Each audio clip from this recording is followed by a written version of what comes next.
ಜೈ ಶ್ರೀರಾಮ್. ಎಲ್ರಿಗೂ ನಮಸ್ಕಾರ.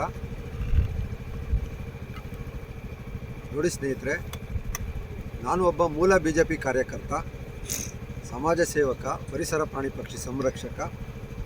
ನಿಮ್ಗೆಲ್ರಿಗೂ ತಿಳಿದಿರೋ ಹಾಗೆ ಗ್ರೇಟರ್ ಬೆಂಗಳೂರು ಚುನಾವಣೆ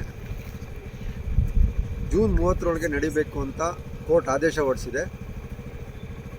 ಖಂಡಿತ ಸರ್ಕಾರ ಗ್ರೇಟರ್ ಬೆಂಗಳೂರು ಚುನಾವಣೆ ಮಾಡೇ ಮಾಡ್ತಾರೆ ಅಂತ ಒಂದು ನಂಬಿಕೆ ಇದೆ. ಹಾಗಾಗಿ ನಮ್ಮ BJPಯ ಎಲ್ಲ ಆಕಾಂಕ್ಷಿಗಳು ಗ್ರೇಟರ್ ಬೆಂಗಳೂರು ಚುನಾವಣೆಯಲ್ಲಿ ಕಂಟೆಸ್ಟ್ ಮಾಡೋಕ್ಕೆ ರೆಡಿಯಾಗಿದ್ದಾರೆ. ನಮ್ಮ BJP ಪಾರ್ಟಿಯಿಂದ ಪ್ರತಿಯೊಬ್ಬರೂ ಯಾವಾಗೇ ಚುನಾವಣೆ ಆದ್ರೂ ಅದನ್ನು ಎದುರಿಸೋಕ್ಕೆ ರೆಡಿಯಾಗಿದ್ದಾರೆ. ನಾನು ಒಬ್ಬ ಯಶವಂತಪುರ ವಿಧಾನಸಭಾ ಕ್ಷೇತ್ರ, ಬೆಂಗಳೂರು ಉತ್ತರ ಲೋಕಸಭಾ ಕ್ಷೇತ್ರ, ತಲಗಟ್ಪುರ ವಾರ್ಡ್ಗೆ ಆಕಾಂಕ್ಷಿಯಾಗಿದ್ದೀನಿ. ಮೊದಲನೇದಾಗಿ ನಾವು ನಮ್ಮ ರಾಜ್ಯಾಧ್ಯಕ್ಷರಾದಂಥ ವಿಜೇಂದ್ರ ಯಡಿಯೂರಪ್ಪ ಅವ್ರನ್ನ ಮೀಟ್ ಮಾಡಿ ಅವ್ರ ಆಫೀಸ್ಗೆ ಹೋಗಿ ಮನವಿ ಪತ್ರ ಸಲ್ಲಿಸಿದ್ದೀನಿ. ಮತ್ತು ನಮ್ಮ ಬೆಂಗಳೂರು ಜನರಲ್ ಸೆಕ್ರೆಟರಿ ಆದಂಥ ರಂಗಸ್ವಾಮಿ ಅವರು ಕೂಡ ಮನವಿ ಪತ್ರ ಕೊಟ್ಟಿದ್ದೀವಿ. ಇವತ್ತು ನಮ್ಮ ಬೆಂಗಳೂರು ಜಿಲ್ಲಾಧ್ಯಕ್ಷರಾದಂಥ ಹರೀಶ್ ಸರ್ ಅವರು ಕೂಡ ನಾನು ಮನವಿ ಪತ್ರ ಕೊಟ್ಟಿದ್ದೀನಿ. ಕೆಲವರಿಗೆ ಮನವಿ ಪತ್ರ ಕೊಡಬೇಕಾದ್ರೆ ಖುಷಿ ಆಗುತ್ತೆ, ಯಾಕೆಂದರೆ ನಾನು ಮಾಡ್ತಾ ಇರೋ ಕೆಲಸ, ನನ್ನ ಪ್ರೊಫೈಲ್ ಬಗ್ಗೆ ತಿಳ್ಕೊಂಡು ಕೆಲವರು ಇಲ್ಲ ಒಳ್ಳೆ ಕೆಲಸ ಮಾಡ್ತಿದ್ದೀರಾ, ಸಮಾಜಮುಖಿ ಕೆಲಸ ಮಾಡ್ತಿದ್ದೀರಾ, ಜನಸಂಪರ್ಕದಲ್ಲಿ ಇದ್ದೀರಾ, ತಿರ್ಗಾ ಜನಗಳು ಬೆಳಗ್ಗೆಯಿಂದ ಸಾಯಂಕಾಲದವರೆಗೂ ಜನಗಳ ಜೊತೆ ಬೆರೆತು ಕೆಲಸ ಮಾಡ್ತಾಯಿದ್ದೀರಾ, ನಿಮ್ಮಂಥವ್ರಿಗೆ ಅವಕಾಶ ಸಿಗಬೇಕು ಅಂತ ಹೇಳ್ತಾರೆ. ನಿಜವಾಗ್ಲೂ ಅವರೆಲ್ಲ ದೇವ್ರಿಗೆ ಸಮಾನ ನನಗೆ. ಇನ್ನು ಕೆಲವರು ಏನು ಹೇಳ್ತಾರೆ ಅಂದರೆ, ಅದೇ ಬೇಸರ ಸಂಗತಿ, ನಮ್ಮ BJP ಸಿದ್ಧಾಂತ ಯಾವ ಥರ ಇದೆ ಗೊತ್ತಾ ನಿಮಗೆ ಅಂತ ಕೇಳ್ತಾರೆ. ನಾನು 27 ವರ್ಷದಿಂದ BJPಲಿ ಕಾರ್ಯಕರ್ತ. ನನಗೆ ಹಕ್ಕಿಲ್ವಾ ನನಗೊಂದು ಅವಕಾಶ ಕೊಡಿ ಅಂತ ಕೇಳೋದಕ್ಕೆ? ಪ್ರತಿಯೊಬ್ಬ BJP ಕಾರ್ಯಕರ್ತನಿಗೂ ಅವ್ನಿಗೆ ಹಕ್ಕಿದೆ. ಚುನಾವಣೆ ನಾನು ಪಾರ್ಟಿಸಿಪೇಟ್ ಮಾಡ್ತೀನಿ, ನನಗೆ ಅವಕಾಶ ಕೊಡಿ ಅಂತ ಹೇಳೋದಕ್ಕೆ. ಹಾಗಾಗಿ ನಾನು ಮಾಡ್ತಾರೆಲ್ಲ ಕೆಲಸಗಳನ್ನ ಗುರುತಿಸಿ ಅವಕಾಶ ಕೊಡಿ ಅಂತ ಕೆಲವ್ರ ಹತ್ರ ಕೇಳಿದೆ. ಕೆಲವರು BJPಯ ಸಿದ್ಧಾಂತಗಳು ತುಂಬ ಹೇಳಿದ್ರು, ಒಪ್ಕೊಳ್ತೀನಿ. BJPದು ಒಂದು ಸಿದ್ಧಾಂತಗಳಿದೆ, ಅದಕ್ಕೆ ಸಂಬಂಧಪಟ್ಟಂಗೆ ಟಿಕೆಟ್ಗಳನ್ನು ಅನೌನ್ಸ್ ಮಾಡ್ತಾರೆ ಅಂತ. ನಾನು ಯಾಕೆ ವಿಷಯ ಹೇಳ್ತಾ ಇದ್ದೀನಿ ಅಂದರೆ, ಬರೀ ನೀವು ಪ್ರಾಣಿ ಪಕ್ಷಿಗಳು ಸೇವೆ ಮಾಡ್ಕೊಂಡು ಸಮಾಜಮುಖಿ ಕೆಲಸಗಳು ಮಾಡ್ಕೊಂಡಿದ್ರೆ ಆಗೋದಿಲ್ಲ.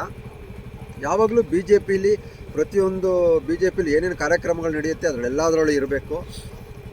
ಮತ್ತು ಇನ್ನು ಕೆಲವರು, ನಾವು 2 ವರ್ಷದಿಂದ ನಾನು BJP ಪಕ್ಷದಲ್ಲಿ ಒಂದು ಅಧಿಕಾರದಲ್ಲಿದ್ದೀನಿ, ನಿಮ್ಮನ್ನ ಎಲ್ಲೂ ನೋಡೇ ಇಲ್ಲ ಅಂತ ಹೇಳಿದ್ರು.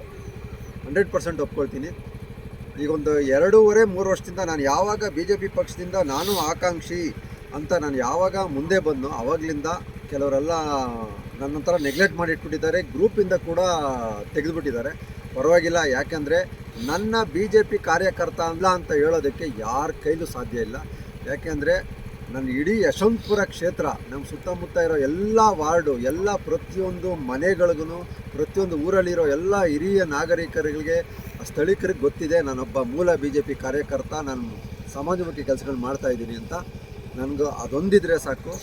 ನಿಜವಾಗ್ಲೂ ಮೋದಿಜಿ ಅವರು ನಮ್ಮಂಥವ್ರನ್ನ, ಅವರಿಗೆ ನಮ್ಮ ಕೆಲಸ ಗೊತ್ತಿದ್ದರೆ ಇಷ್ಟೊತ್ತು ಯಾವಾಗಲೂ ಇಂಥವ್ರಿಗೆ ಅವಕಾಶ ಕೊಡಿ ಅಂತ ಅನೌನ್ಸ್ ಮಾಡಿಬಿಡ್ತಿದ್ರು. ಯಾಕೆಂದರೆ ತುಂಬ ತಳಮಟ್ಟದಲ್ಲಿರೋ ಎಷ್ಟೋ ಸಾಮಾನ್ಯ ಕಾರ್ಯಕರ್ತರನ್ನ ಗುರುತಿಸಿ ಪಕ್ಷದಲ್ಲಿ ಟಿಕೆಟ್ ಕೊಟ್ಟಿರೋ ಉದಾಹರಣೆಗಳು ತುಂಬ ಇದ್ದಾವೆ. ಹಂಗೆ ನಮ್ಮ ರಾಜ್ಯ ಸರ್ಕಾರದಲ್ಲೂ ಆಗುತ್ತೆ ಅಂತ ಅಂದ್ಕೊಂಡಿದ್ದೆ.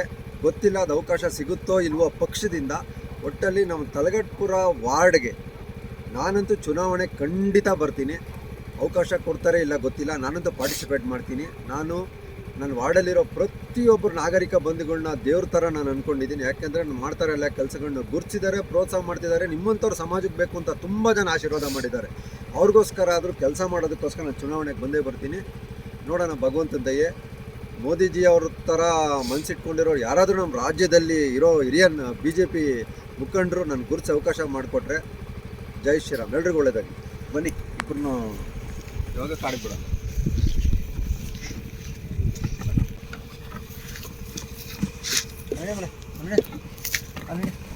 ಜೈ ಶ್ರೀರಾಮ್. ನಡಪ್ಪ, ನಡೆ. ಜೈ ಆಂಜನೇಯ. ನಡಿಯಪ್ಪ ಬಂಗಾರ. ಜೈ ಶ್ರೀರಾಮ್.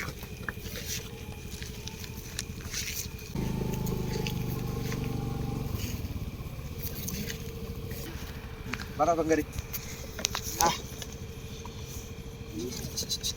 ನೋಡಿ ಹೆಂಗೋಯ್ತಾನೆ.